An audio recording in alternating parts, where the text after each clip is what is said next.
Le président zambien Edgar Lungu annonce avoir réduit son salaire pour faire face à la crise énergétique. Il a pris cette décision pour tenter de calmer la colère des populations, car depuis quelques mois, les tarifs de l'électricité et du carburant ont considérablement augmenté.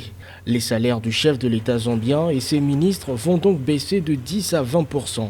Ça ressemble un tout petit peu à une comédie ou à un peu de populisme, à moins qu'il le fasse par solidarité. Autrement dit, c'est un aveu que le chef de l'État se servait trop d'argent. Parce que je voudrais bien savoir quel est son salaire à lui, qui puisse compenser suffisamment cette crise énergétique. La compagnie nationale d'électricité ZESCO traverse une période de difficultés financières.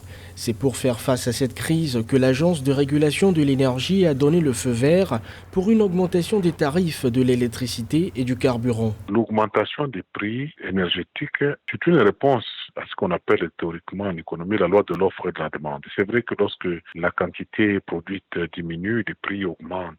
Mais je crains fort qu'elle ne produise des effets pervers parce que l'énergie électrique, c'est quand même une matière très stratégique pour le développement des pays africains. J'aurais aimé que des mesures plutôt de substitution, de développement des autres sources d'énergie, ça pourrait avoir plus d'impact que de prendre des mesures comme ça un peu sulfureuses. D'ici 2020, les tarifs de l'électricité vont bondir de 115% pour les particuliers. Déjà, ceux de l'essence et du gazole ont augmenté respectivement de 10 et 11%, provoquant des réactions outrées des usagers sur les réseaux sociaux.